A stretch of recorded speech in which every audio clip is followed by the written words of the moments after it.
तया श्रीचक्रधरांचा चरणकमळी दिसे नित्यानंद सुखाची नभाळी.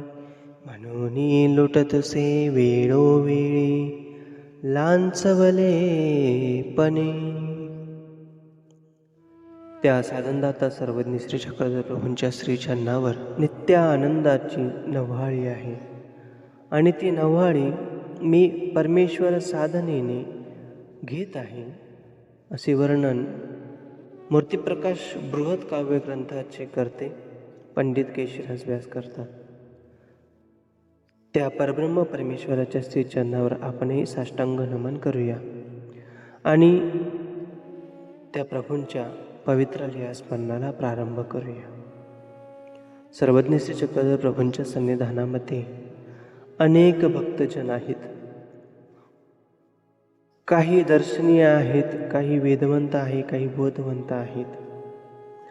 अशा भक्तांमधील पूर्वार्ध कालखंडातील एक भक्त म्हणजे रानाईसा. स्वामींच्या सन्निधानामध्ये या रानाईसा राहत आहे. एक दिवस रानाईसा भुकेलेल्या होत्या आणि शिदोरीची वाट पाहत आहे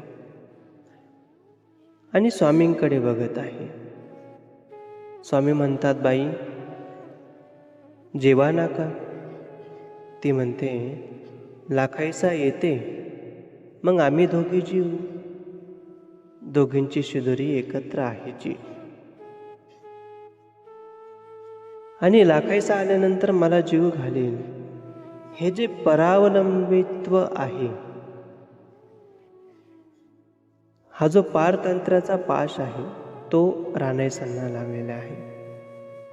म्हणून स्वामी रानाईसांना म्हणतात की स्वातंत्र्य हा मोक्ष आहे, पारतंत्र्य हा एक प्रकारचा बंध आहे आणि तो बंध आपण तोडला पाहिजे, त्यापासून बंधमुक्त झाले पाहिजे. मग स्वामी त्यांना विचारतात, बाई तसे तुम्ही काय करतात? रानाईसा म्हणतात, जीजी बाप धान्य मागतो त्या धान्याची सोय होते. मी धान्य मागते त्याचे तेल मीठ होते, सूत कातण्याचे कपडे होतात. स्वामी म्हणतात, बाई धान्य मागू नका, सूत कातू नका, तुम्ही भिक्षा मागा. रानाईसा म्हणतात, मग कापड चोपडी कशाचे होईल? स्वामी म्हणतात, बाई कुणास तरी सुना मागा, कापड मागून त्याचे सर्वांग झाकेल असे वस्त्र आपल्या शरीरावर परिधान करा. केवळ अंतर्वस्त्रावर राहू नका. आपल्यासाठी पृथ्वी एवढे विशाल अंगण आहे आणि परमेश्वराचे अमर्याद ऐश्वर्य आणि औदार्य आहे. तर मग चिंधी चिरकुटे कशी तरी मिळेलच ना. मग दिवस मावळताना लाखाईसा येतात. लाखाईसा रानाईसांना विचारतात, रानाईसा तू जेवलीस? रानाईसा म्हणतात, मी तुझ्याशिवाय कशी जेवीन? मग तिने शिदोरी सोडली आणि लाखाईसा रानाईसांना आंबील भात वाढू लागल्या. स्वामी म्हणतात, बाई हा भात काढा बरं. हा नको. त्यावर बाईसा लखुबाईसांना म्हणतात, आपण जीवन आल्या आणि हिला आंबील भात वाढतं? नको वाढू. बाबाच्या पंक्तीमध्ये रानाईसा जेवते. मग तिला स्वामींनी सोबत दही भात जेवायला घातला आहे. आता संध्याकाळी स्वामींचा मंगल अवसर सुरू झाला आहे. पूजा अवसर चालू झालेला आहे. जय तू मंगल मंगला परम मंगल रूपा. ह्या जय जय शब्दाने सर्व भक्तजन परमेश्वराला आळवीत आहे आणि त्या आळविण्याला परमेश्वर देखील आकर्षित होऊन परमेश्वर देखील प्रसन्न होत आहे. स्वामींना आरोग्य होते, गुळळा होतो, विडा होतो आणि मग स्वामी विश्रांती करतात. दुसरा दिवस उगवतो. दुसरा दिवस उगवल्यानंतर नाथोबास आहेत. नाथोबासांना स्वामी म्हणतात, मंडळी का रानाईसांना भिक्षेला न्या गा. आणि मग स्वामी त्या रानाईसांना झोळी देतात.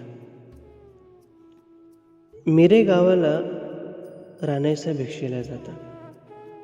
तेव्हा तिथे भिक्षेमध्ये मांडे, पोळी, धिरडे, भाकरी, दिवसी, वरण, भात, खीर, साकवत्या अशी चांगल्या प्रकारची भिक्षा रानाईसांना येते.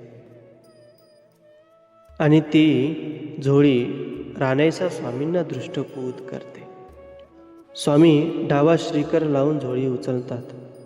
आपल्या कृपादृष्टीने ती झोळी अवलोकन करतात आणि जे काही रजतमयुक्त पदार्थ असतील ते आपल्या कृपादृष्टीने निर्गुण सात्विक करतात. आणि स्वामी रानाईसांना म्हणतात, बाई, एवढी पक्वान्ने काय एकाच घरी आली काय? स्वामी पुढे म्हणतात की बाई, भिक्षा हेच आपले राज्य आहे, ते सार्वभौम आहे, यावर तुम्ही विश्वास ठेवा. बघा त्या भाग्यवंत रानाईसांचं भाग्य किती आगळं आहे की प्रत्यक्ष परमेश्वर त्यांना भिक्षाविधी निरूपण करत आहे. गेले अनंत जन्मी मला सुद्धा परमेश्वर अनंत वेळा ज्ञान प्रदान करून आचाराचा मार्ग दाखवत होता, परंतु मी